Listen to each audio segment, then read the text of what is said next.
안녕하세요. 시댁을 포기한 여자입니다. 험난한 결혼 생활 끝에 저는 드디어 시댁을 포기했어요. 뿌리 깊이 박혀있는 시부모의 강박관념은 절대 바뀌지 않을 것 같아 저는 더 이상 시댁에 어떤 노력도 하지 않겠다고 선언까지 했습니다. 어쩌다 보니까 시부모의 하나뿐이 내 새끼인 남편과 결혼하면서 펼쳐진 제 파란만장한 결혼 이야기를 풀어보겠습니다. 저희 부모님께서는 울릉도에 터를 잡고 3남매를 키우셨어요.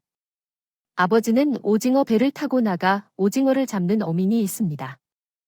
엄마는 집안일도 하고 아버지가 잡아온 오징어를 같이 내다 팔기도 했어요. 성실하고 정직하게 사는 부모님은 3남매를 똑같이 아낌없는 사랑으로 키워주셨습니다. 부모님께서 유일하게 온 가족을 모아놓고 축 파티를 해주는 날이 있었죠. 바로 학교에서 개근상을 받아왔을 때였어요. 초등학교 졸업 당시 개근상을 받아온 저를 보고 엄마는 기쁜 목소리로 말하셨습니다. 우리 딸, 1년 동안 수고 많았어. 개근상은 성실한 사람이 받는 상인데 1년 동안 말썽 한 번 안 부리고 참 잘했어. 개근상 하나에 엄마는 제가 꼭 대단한 상이라도 받아온 것처럼 기뻐하셨어요. 하지만 엄마는 아버지 자식들이 받아오는 상 중에 개근상이 제일 기쁘다면서 말했습니다. 오징어잡이 배를 타는 아버지의 노력과 성실함으로 3남매를 키웠기 때문에 우리한테 늘 성실함을 강조하셨어요. 그 결과 큰오빠와 저는 서울에서 대학교 생활을 했고 작은 오빠는 부산에서 대학교를 다녔습니다. 그리고 저는 대학교 졸업 후 건축 디자이너로 일하게 된 거예요. 입사한 후 능력을 인정받아서 승승장구하고 있었어요. 제가 맡아서 일한 건축물 중에는 유명 가수, 영화배우 소유의 건물도 있을 정도였습니다. 그래서 오랜만에 울릉도 집에 내려가 부모님과 있다 보면 엄마는 TV를 보다가 이런 말도 했어요. 성은아, 저 배우, 건물 디자인 설계도 했다고 하지 않았어? 맞아. 나 회사에서 작년에 맡았던 프로젝트였어요. 우리 딸, 서울 가더니 제대로 날아다니네. 이래서 말은 제주로 보내고 사람은 서울로 보내라고 하나 봐. 기특하다. 우리 딸, 엄마는 제가 하는 일을 누구보다 자랑스러워 하셨어요. 다니는 회사가 정재계 인사들이 의뢰할 만큼 큰 회사였어요. 그래서 엄마는 큰 회사에서 일로 인정받으며 다니는 저를 기뻐하셨습니다.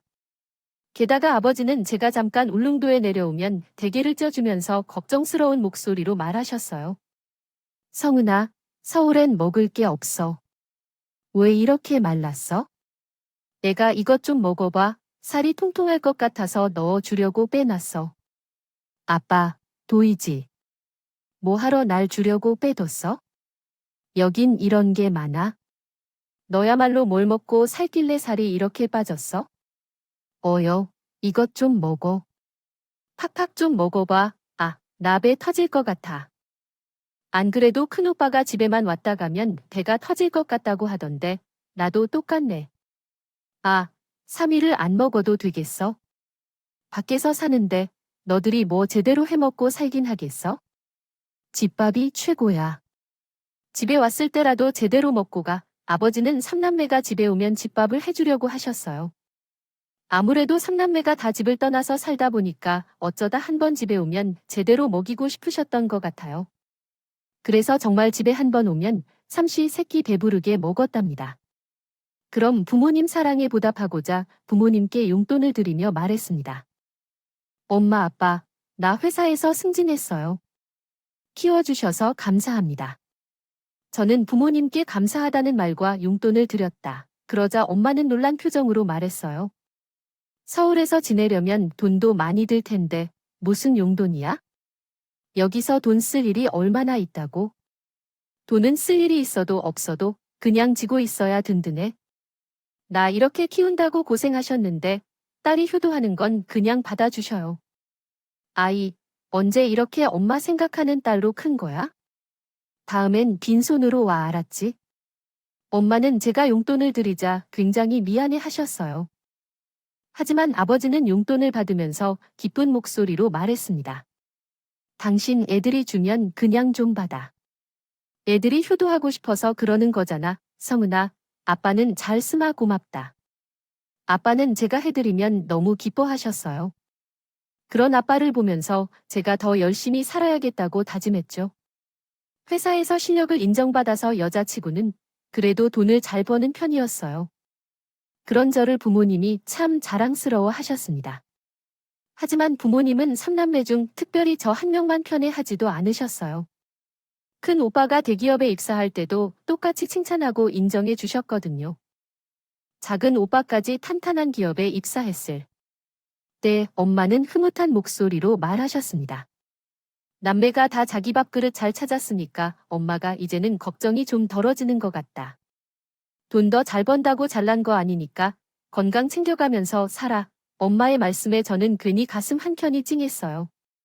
자식 낳은 부모는 눈 감는 날까지 근심이 끊이질 않는다고 하지 않습니까?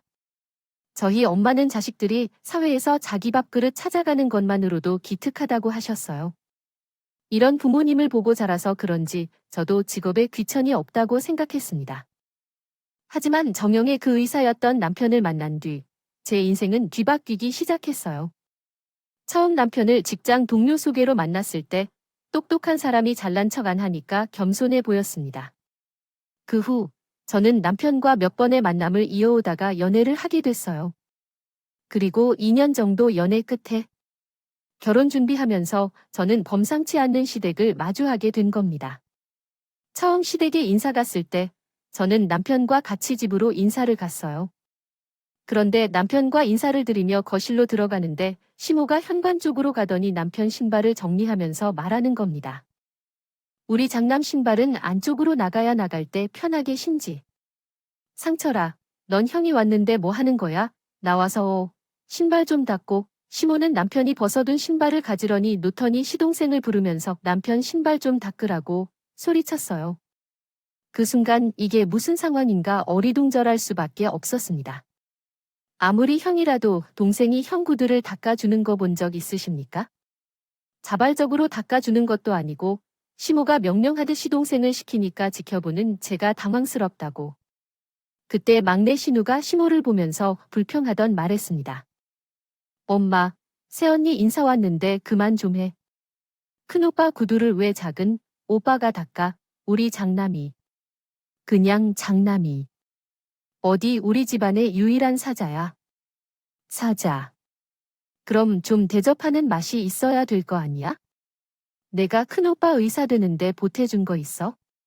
큰오빠가 의사 되는데 내가 왜 보태야 돼? 도왔는데 이런 날은 좀 그만 주해.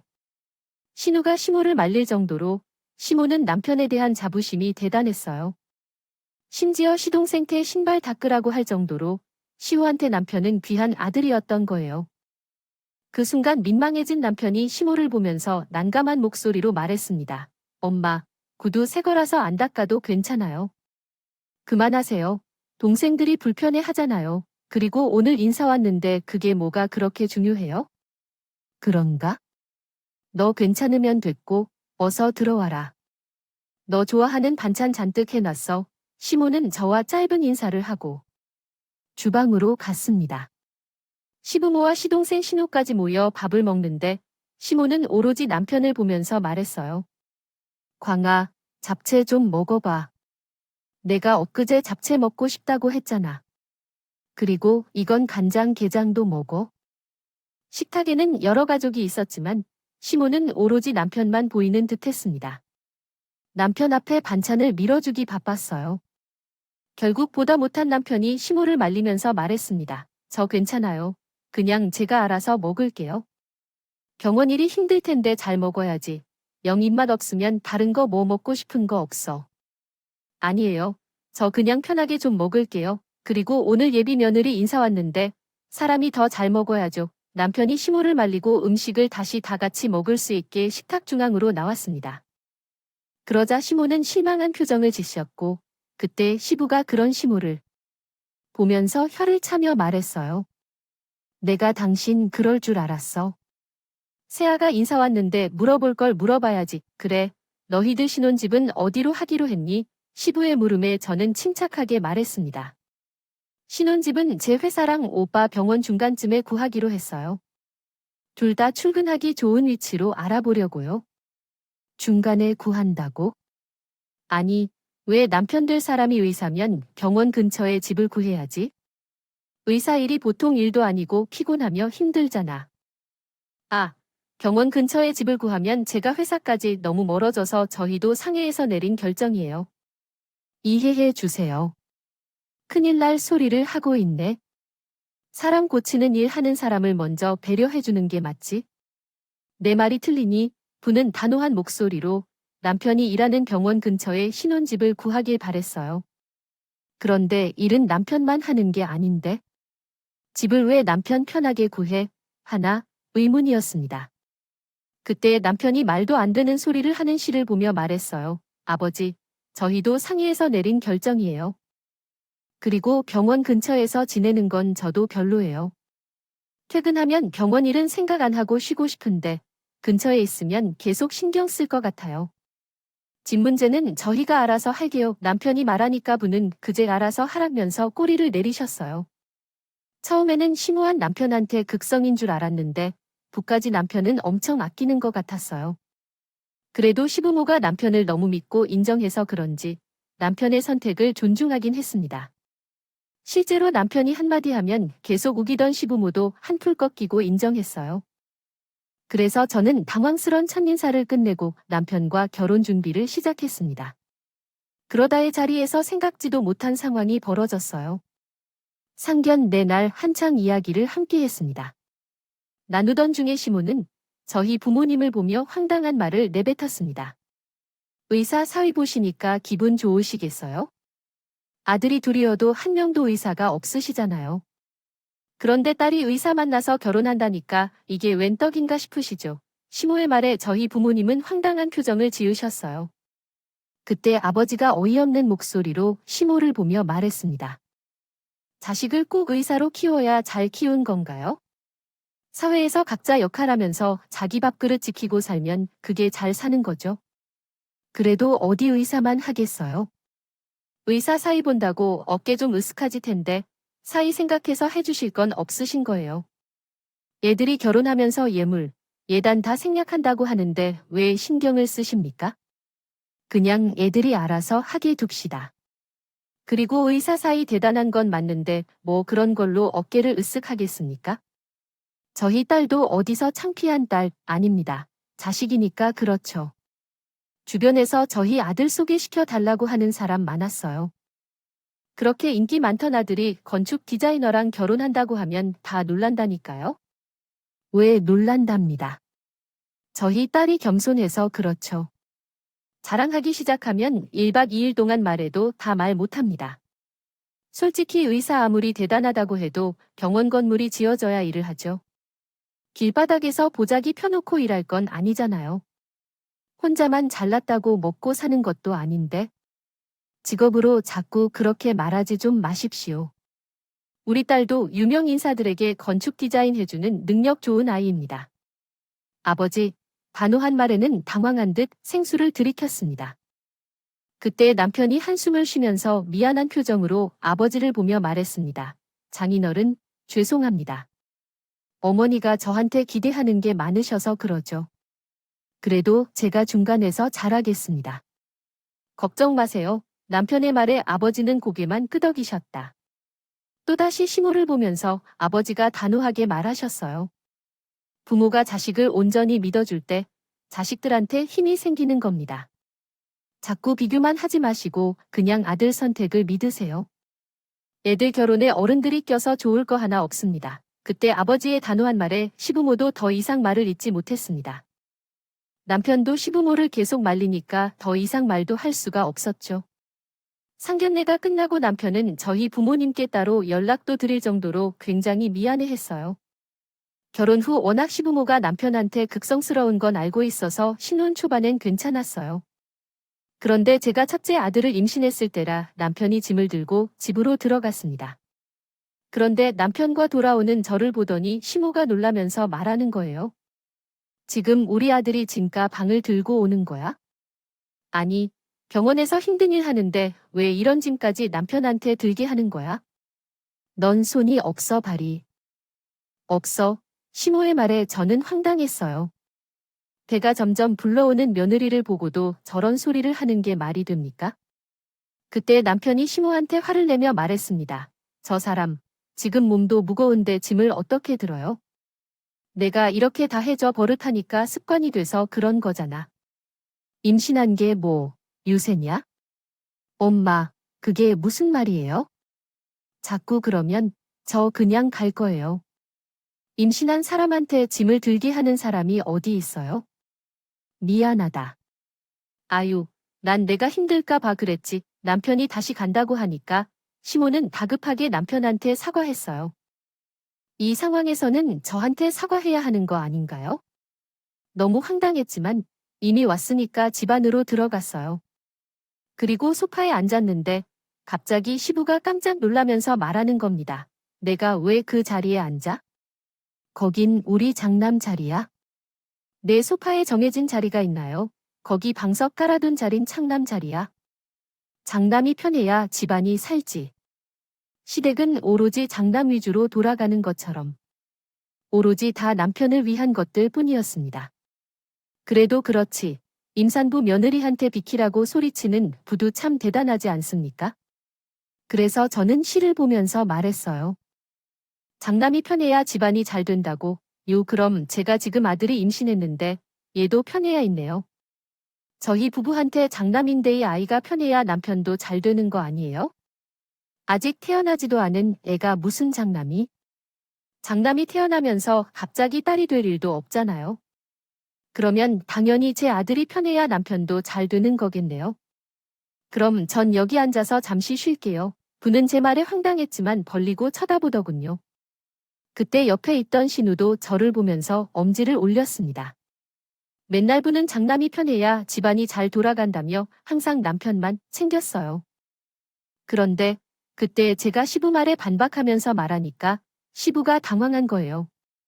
정말 임신한 며느리도 뒷전일 만큼 시부모는 장남이 먼저였습니다.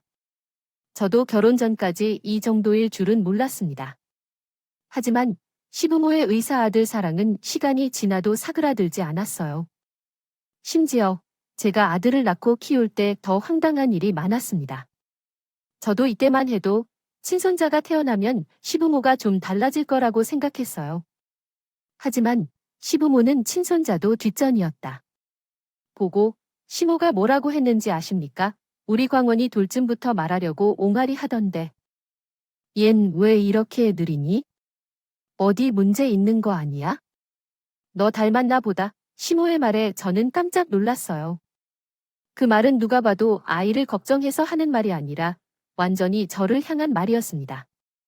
그래서 저는 시모의 말에 황당한 목소리로 말했습니다.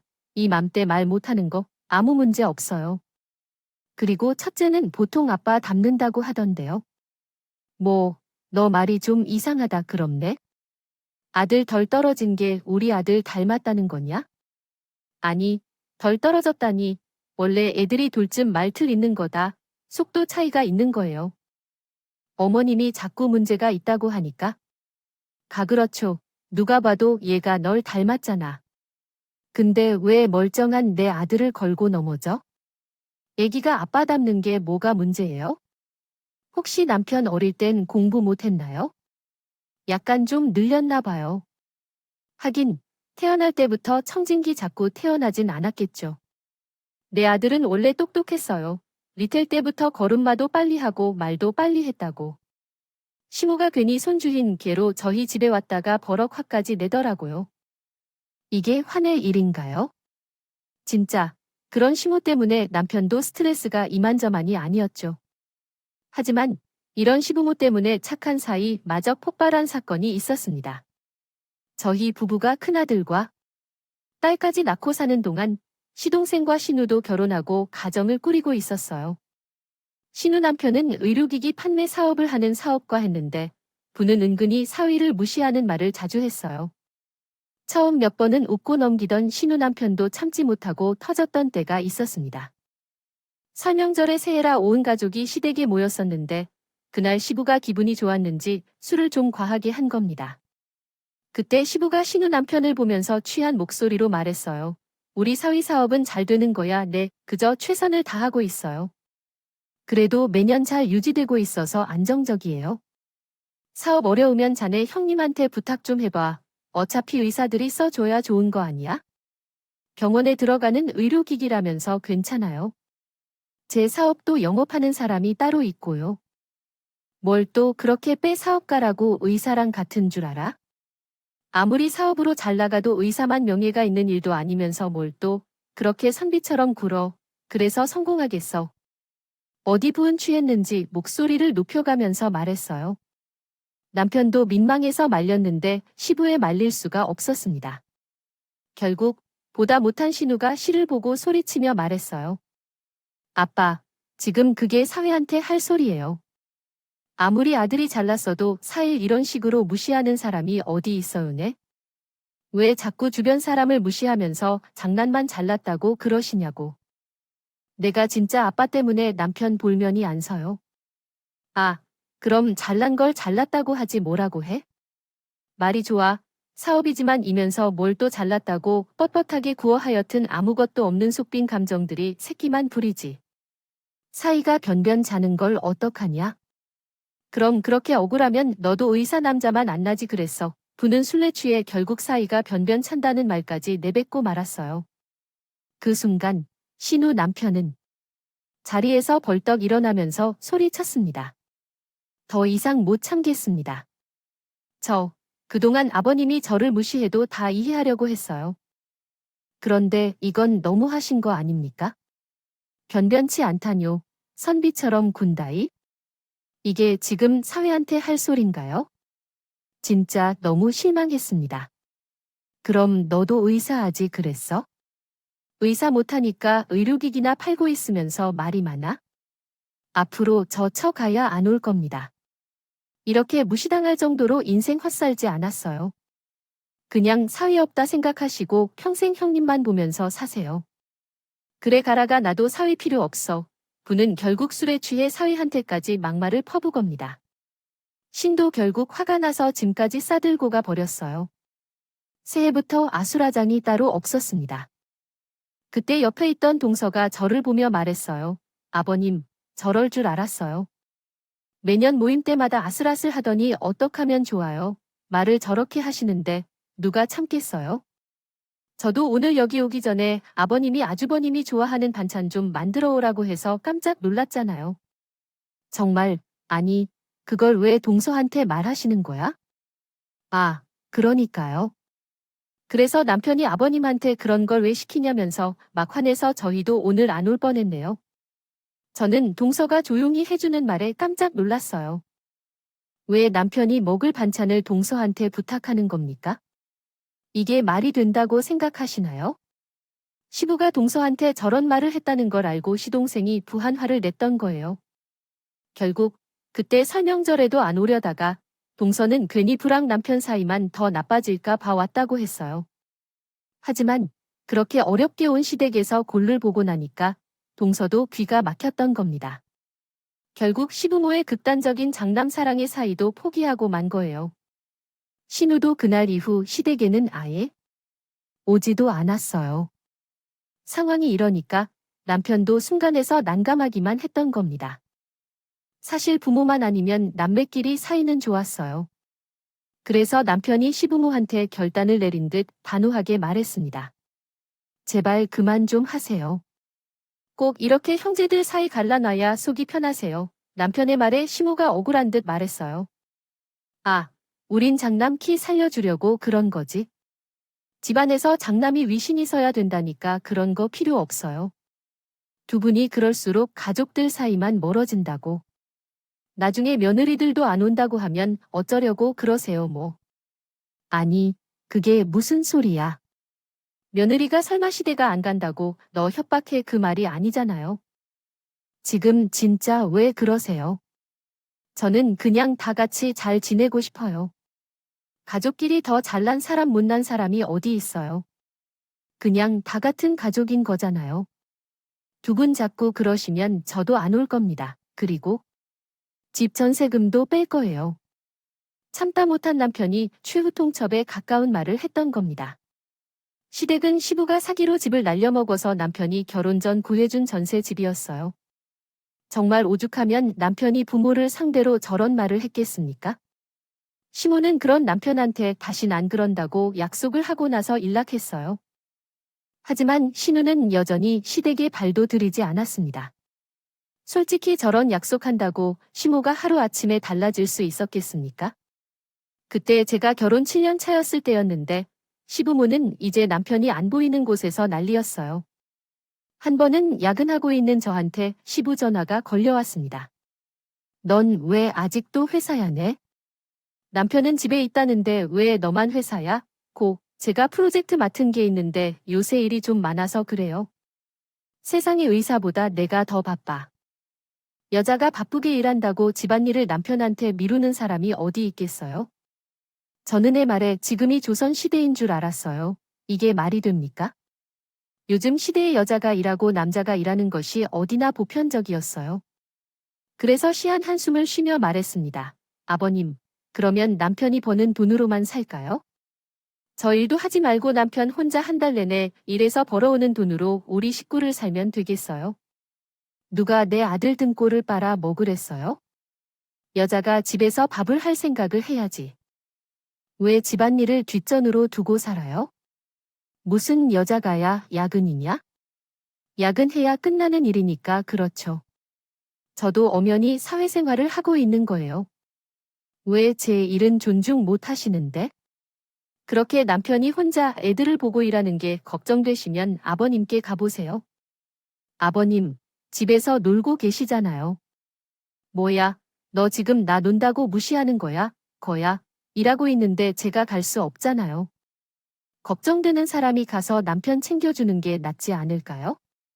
전 남편이 잘하고 있을 거라고 믿으니까 계속 일 좀 할게요. 그리고 제가 지금 바빠서 전화도 끊겠습니다. 걱정되시면 아버님이 보세요. 저는 시모의 전화를 단호하게 끊었어요. 제가 이렇게 끊지 않으면 부는 제가 약일 끝내고 집에 갈 때까지 닥달한 사람이었습니다. 그래서 제가 단호하게 끊을 수밖에 없었던 거예요. 이런 식으로 시부모는 남편 앞에서 대놓고 뭐라고 못하니까 자꾸 제게 전화를 했어요. 그런데 저는 남편도 시부모 때문에 힘들어하니까 괜히 스트레스 주고 싶지 않아 이런 자잘한 전화들은 그냥 덮었습니다. 하지만 이런 저의 노력이 무참히 무너진 순간이 있었어요. 그때는 바로 저희가 결혼 8년 차 될 설날에 벌어진 일이었어요. 울릉도에 계시던 친정 엄마가 빙판길에 넘어지면서 허리를 다치셨어요. 다급한 아버지의 전화에 저는 남편한테 전화를 걸었습니다. 여보, 우리 엄마가 허리를 다치셨다. 뭐, 장모님이 많이 다치신 거야? 잘 모르겠어. 우선 내가 가봐야 할 것 같아. 아버지가 우리 놀랄까 봐. 수술 끝나고 연락하신 것 같아. 아, 오늘 병원에 급한 일이 있어서. 우선 당신 먼저 가 있어. 나 일 끝내고 바로 갈게. 남편은 병원 일 때문에 같이 갈 수 없었어요. 그래서 저는 어쩔 수 없이 애들까지 데리고 혼자 친정엄마가 입원한 지방병원으로 갔습니다. 한참을 걸려서 도착한 병실에는 수척한 얼굴로 누워있는 엄마가 보였어요. 저는 엄마를 보면서 울면서 말했습니다. 엄마, 괜찮아. 어쩌다 허리를 다친 거야? 빙판이 있는지 모르고 걸어가다가 그만 넘어졌지. 뭐니, 아휴 추운데 뭐하러 애들까지 다 데리고 왔어. 내가 당연히 와야지. 큰오빠랑 작은오빠, 내일 출발할 수 있다나 봐. 너도 바쁠 텐데. 네, 아빠가 괜한 전화를 했네. 당연히 자식한테 말해야지. 엄마, 걱정 마. 남편도 곧 온다고 했어. 아휴, 내일이 설인데 넌 어떡하려고? 그래, 지금 설이 문제야. 엄마가 허리를 다쳤는데, 엄마, 나의 허리 다치면 얼마나 위험한데. 아무 걱정 말고 엄마 몸부터 생각하자. 엄마는 남편까지 온다고 하니까 괜히 미안해 있어요. 하지만 그 상황에 엄마를 보살필 수 있는 사람은 저뿐이 있죠. 그때가 설 연휴 전 날이었는데 다른 방법이 없었습니다. 그리고 다음날 남편은 병원 일을 끝내고 설 연휴 첫날 혼자서 친정 엄마가 있는 병원으로 출발하게 됐어요. 그런데 설 연휴 첫날 시모한테 전화가 오기 시작했습니다. 저는 그때 사정은 말해야겠다 싶어서 시모 전화를 받았어요. 하지만 제가 말을 하기도 전에 시모는 노발대발 화를 내면서 소리치기 시작했습니다. 야, 넌 감히 설명절에 시댁을 안 오고 친정을 가는 걸 의사 사모님 소리 듣고 살면 시대의 납자가 엎드려서 충성에 모자라 하네. 내가 지금 친정을 가는 게 말이 되냐고. 너 이혼 당하고 싶어서 환장 있어. 저희 엄마가 다치셨어요. 엄마가 다치셨는데 자식이 당연히 와야죠. 넌 그 집에서 출가 외이니 그런 주지에 무슨 친정을 챙겨 정신 나간 거 아니야? 내가 오냐 하니까 시댁이 우스워. 너 평생 거기서 살아. 의사 사모님으로 목에 힘주고 사니까 세상이 다 내 맘대로 될 것 같아. 그냥 아예 오지도 마라. 처음부터 너 마음에 안 들었어. 아주 끝까지 수준대로 놀고 있네. 야, 긴 말 필요 없고 이혼해. 그 식으로 살 거면 이혼하라고. 시모의 말에 진짜 충격을 받았습니다. 결혼 생활 동안 저는 시댁의 나름대로 잘하고 있다고 생각했거든요. 비록 의사 아들만 아끼는 시댁이 있지만 그래도 남편 부모님이 나름대로 예의를 갖추며 살았어요. 하지만 지금 시모의 말들은 저를 정말 사람 취급을 안 하는 것처럼 들렸습니다. 그래서 저도 참다 못해 시모한테 단호한 목소리로 말했죠네. 그게 소원이면 이혼할까요? 요즘 세상에 꼭 시댁 먼저 가라는 법이 어디 있어요? 제가 번법행위 저지른 것도 아닌데 이런 폭언 들을 이유가 없어요. 그리고 친정엄마가 허리 수술 받고 움직이지도 못하는데 어떻게 괜찮냐고 한마디를 안 물을 수가 있으세요? 사돈지간에 어쩜 그럴 수 있으시냐고. 저도 더 이상은 못 참습니다. 이혼할 테니까 그렇게 아세요? 야, 너 뭐라고 했어? 이혼 내 주제에 지금 이혼하겠다는 거야네. 감사합니다. 아주 진절머리 나서 미칠 지경이었는데 이렇게 이혼하라고든 떠밀어 주셔서 감사드려요. 그리고 제 주제가 뭔데요? 저도 사람이에요. 평생 큰 아들이나 끼고 사세요. 전화 끊겠습니다. 저는 시모 전화를 확 끊어버렸어요. 딱 전화를 자마자 서러움에 눈물이 쏟아지더라고요. 저도 나름 인정받고 회사 다니는 사회이니 저희 집에선 귀한 딸이었어요. 그런데 시모가 저를 이렇게 개무시하니까 인격적으로 심한 모욕감까지 느껴졌습니다. 그런데 그때 아무것도 모르는 남편한테 전화가 왔어요. 저는 눈물을 삼키면서 전화를 받았고 남편은 저한테 질문을 하면서 말했습니다. 여보, 장모님 계신 병원 주소가 정확히 어디라고? 여보, 당신 지금 울어. 무슨 일이야? 장모님 상황이 많이 안 좋아. 저는 애써 눈물을 참으려 했지만 남편 목소리 듣자마자 눈물이 쏟아졌습니다. 그래서 저는 남편한테 눈물을 흘리면서 말했어요. 여보, 나 도저 이렇게 못 살겠어. 그동안 당신 사랑하니까 생활 8년 동안 시댁에서 뭐라고 해도 꾹 참고 버텼어. 8년 동안 나한테 따뜻한 말 한마디도 안 해주는 시댁이 당신 보고 참았다고. 나도 귀한 자식이고 내 직장에선 인정받는 사람이야. 그런데 왜 어머님한테 그렇게 무시당하고 살아야 하는 건데? 그냥 우리 갈라서자. 당신, 엄마 소원대로 이혼하자고. 우리 엄마가 정말 그런 말을 했다고? 여보, 일단 진정해. 내가 여기서 다 해결하고 갈 테니까 당신은 진정하고 장모님 생각만 하고 있어. 남편은 제 이야기를 듣고 믿을 수 없다는 목소리로 말했어요. 그리고 남편은 곧 해결하고 오겠다고 했습니다. 저는 그렇게 세수하고 병실로 가서 엄마를 간병했더니 통화 좀 할 수 있어? 오, 말해. 우리 엄마랑 통화한 거 녹음된 거 있으면 좀 보내줘. 남편이 저한테 시모와 통화 녹음이 된 게 있냐고 물었어요. 저는 의아했는데 그 순간 시모가 남편 옆에서 소리쳤습니다. 내가 언제 너한테 그런 막말을 했다는 거야? 너 지금 생사람을 잡겠다는 거야? 몇 시간 전 일이 기억 안 나세요? 그럼 제가 기억나게 해드릴게요. 통화 녹음된 거 보내드릴 테니까 똑똑히 한번 들어보세요. 저는 전화를 끊고 남편한테 통화 녹음을 보냈어요. 정말 뻔뻔하지 않습니까? 시모는 아마 통화가 녹음되고 있다는 걸 몰랐을 거예요. 하지만 저는 전화 통화는 다 녹음이 되게끔 해놨기 때문에 휴대폰 전화는 다 녹음했던 겁니다. 그리고 몇 시간 뒤 동서한테 전화가 걸려왔어요. 동서는 저와 자주 연락하고 지내던 사이였어요. 그때 동서는 저한테 놀란 목소리로 말했습니다. 형님, 오늘 아주버님이 어머님이랑 제대로 한판 하셨대요. 그게 무슨 소리야? 아까 형님이 보내 녹음 파일 듣고 어머님이 싹싹 빌었는데 아주버님이 완전 열받아서 용돈도 끊고 차키도 가져갔다. 그니까요. 그런데 더 대박인 게 뭔 줄 아세요? 시부모 집이 전세가 3개월 뒤 뒤쯤 끝나는데 그때까지도 형님한테 용서 못 받으면 전세 계약 연장 안 한다고 했대요. 저는 동서 전화에 깜짝 놀랐어요. 동서가 저한테 전해준 상황은 이랬습니다. 남편이 시모와 제가 한 통화 내용을 듣고 시모한테 화를 내면서 말했다는 겁니다. 대체 언제까지 이렇게 저만 보고 사실 건데요? 아버지 사기당해 집 날렸을 때 제가 이 아파트 전세를 구해주면서 그때 제가 그랬어요. 제발 새 집에서 제대로 좀 살자고요. 그런데 이게 잘 사는 거예요. 예, 저도 더는 못 참아요. 용돈도 이제 끊을 거고 차도 다시 가져갈 겁니다. 저도 진짜 할 만큼 했어요. 강훈아, 왜 그래? 그래도 우린 천륜 있대. 여기 나가면 이 늙은 부모가 어딜 가라는 거야? 이 집 전세 계약 3개월 남았어요. 그 안에 큰녀, 니한테 용서 받으세요.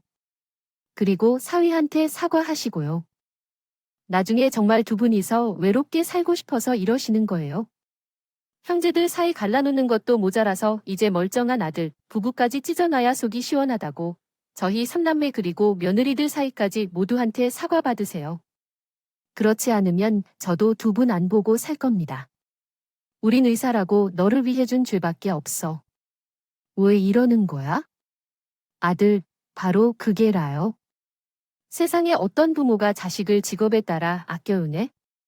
그동안 얼마나 상처받고 살았겠지? 두 분이 변하는 모습 좀 보여주세요. 그때 다시 오겠습니다. 시모는 남편의 단호한 말에 애원하면서 매달렸다고 했어요. 하지만 그동안 많이 참아온 남편은 그런 시부모의 애원이 씨알도 안 먹던 겁니다. 그리고 남편은 엄마가 계신 병원으로 와서 저를 보자마자 눈물을 흘리면서 말했습니다. 여보, 미안해. 내가 그동안 너무 당신한테 이해만을 바랬던 것 같아. 통화 녹음 듣고 내가 너무 미안해서 당신을 앞으로 어떻게 봐야 하나 고민이 많았어. 아니야. 그래도 당신이 내 마음을 알아줘서 고마워. 난 절대 당신이랑 애들 포기 안 해. 그러니까 당신이 우리 부모님 용서가 안 되면 평생 안 봐도 괜찮아. 그러니까 우리 이혼은 하지 말자. 남편의 말에 저도 같이 울었어요. 그래도 이 순간 제 심정을 가장 잘 알아주는 남편한테 고마웠어요. 그때 시부모한테 전화가 걸려왔지만 받지 않았습니다. 그리고 남편과 같이 친정 엄마를 정성껏 간호했어요. 그때 엄마는 남편을 보면서 말하셨습니다. 설인데 가봐야 하는 거 아닌가? 괜히 나 때문에 이렇게 된 게 미안하네. 아니에요. 장모님이 아프신데 여기 있어야죠. 걱정 마시고 건강만 챙기세요. 아내가 많이 걱정했어요. 고맙네. 고마워. 아이고. 내가 사이 덕에 이던 병도 씻은 듯이 낫는 것 같아. 엄마는 남편한테 고맙다면서 손을 잡고 쉬었어요. 아픈 엄마 곁에서 누구보다 열심히 간병해주는 남편한테 참 고맙기도 하고 미안하기도 했네요. 제가 괜히 시모와 남편 사이에 문제를 만든 것 같아서요. 그렇게 저는 남편한테 엄마를 부탁하고 애들과 아버지를 모시고 울릉도 집으로 갔습니다. 남편도 연휴 내내 저희 부모님을 챙겨드리면서 보냈어요. 그리고 무사히 엄마 퇴원까지 도와드리고 집으로 내 식구가 돌아올 수 있었답니다. 집으로 돌아온 저희를 먼저 반긴 건 시모 있어요. 남편과 애들을 집에 먼저 보내 놓았습니다. 다짜고짜 저한테 매달리던 시모는 애원하며 말했어요. 다 실수고 오해야. 그땐 내가 미쳤었나 봐. 내 마음은 그게 아닌데 말이 좀 세게 나간 거야. 너도 알잖니. 내가 말이랑 마음이 다른 거 실수요. 지금 그걸 다 실수라고 하는 거예요. 그렇게 저를 잘근잘근 씹어놓고 실수라고 하면 끝나나요? 그래도 우리가 고부지간이 때 내가 널 좀 가르칠 수 있는 거잖아. 가르치다니 가족끼리 이해를 하고 상황에 맞게 배려를 해야죠. 무조건이 세상에 어디 있습니까? 저 그동안 시댁이라 대충 한 적 없어요. 그런데 그때 저한테 막말한 어머님 보면서 저는 평생 씨에게 잘해봐야 소용없겠다고 생각했어요. 그리고 이 생각은 안 바뀔 것 같으니까 이만 돌아가세요. 저는 그렇게 말하고 집으로 들어가 버렸어요. 남편도 그때는 단호하게 시부모의 간절한 외침을 외면할 수밖에 없었습니다. 간절하게 외치던 시모의 말에도 저는 꿈쩍도 안 했거든요. 그때는 시부모가 당장 사는 게 급하니까 엎드려 절 바퀴 같은 사과를 하는 거라고 생각했어요.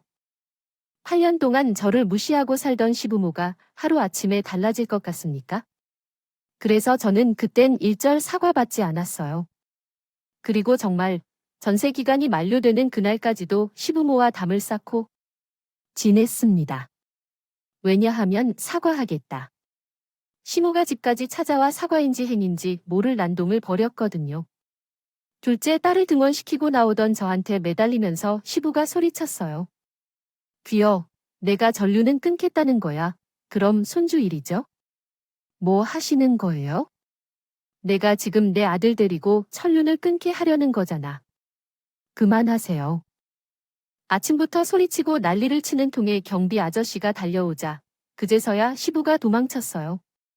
결국 놀란 딸이 울음을 터뜨렸고 그날 저는 회사까지 지각했습니다. 이 사실을 알게 된 남편은 시우한테 쫓아가며 따지기 아지했습니다.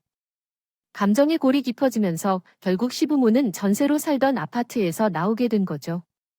결국 시부모는 급하게 원룸을 구해 생활하게 됐더군요. 처음엔 전화해서 시모가 엄청 애원하기도 했어요. 나 너무 힘들다이 나이, 원룸에서 살아야겠네. 아들이 의사니은데 우리가 여기서 살면 내 남편 얼굴에 먹칠하는 거야? 아직도 그 장남 얘기만 하시네요. 일이 왜 이렇게 됐는지 모르시겠어요? 저는 정말 제대로 미치시면 그때 다시 얘기할게요. 끊겠습니다. 아파트에서 나온 뒤로도 시모는 그놈의 장남 타령을 멈추질 않았습니다. 그래서 저도 그런 시모한테 더 단호할 수밖에 없었어요. 신우도 이런 저를 보면서 응원할 정도였습니다. 새언니 잘했어요. 언니 덕분에 엄마 아빠가 제대로 느껴봤으면 좋겠어요. 저는 새언니 선택 응원해요. 신우는 물론이고 동서도 이런 상황이 되니까 시부모를 아예 안 보고 지냈어요. 그동안 시부모한테 시달린 것만 생각나니까 모두가 다 외면한 겁니다. 이렇게 외로운 길을 선택한 건 시부모가 만든 상황이었어요. 그래도 친정 엄마는 남편이 퇴원까지 살들이 살핀 덕에 잘 지내고요. 계십니다. 여전히 조심해야 될 게 많아서 이때가 되면 남편이 꼭 전화를 드리고 있어요. 원래도 남편은 똑같이 양가에 50만 원씩 용돈을 보내고 있었는데 지금은 저희 부모님께 보내고 있답니다. 제가 이렇게 사연을 보내게 된 건 시청자 여러분들의 의견을 묻고 싶어서입니다. 제가 이 문제를 어떻게 풀어가면 좋을지 진심 어린 조언 부탁드려 볼게요. 남편은 제가 마음을 다잡기 전까진 시부모를 생각이 없다고 했어요. 사실 저는 8년 동안 쌓인 게 언제 풀릴지 모르겠어요. 옛말에 말로 천냥빚도 갚는다고 하지 않습니까? 그 말은 반대로 말로 빚을 질 수도 있다는 말이죠. 그만큼 한 번 내뱉은 말은 중요하다고 생각합니다. 한 번 가슴에 비수가 되어 바뀐 말은 도저히 사라지지가 않으니까요. 하지만 소일거리 전전하는 시부모와 언제까지 이렇게 할지요? 모르겠습니다. 사실 지금도 부는 술만 마시면 저한테 사과가 아닌 원망 섞인 문자를 보내기도 해요. 그래서 저는 아직 사과할 때가 아니라고 느꼈어요. 만약 여러분들이라면 제 상황에 어떤 판단을 내리실 것 같으세요? 긴 사연 틀어주셔서 정말 감사드려요. 소중한 조언 남겨주시면 참고해서 제가 현명한 판단을 내리겠습니다. 잘 부탁드리겠습니다. 감사합니다.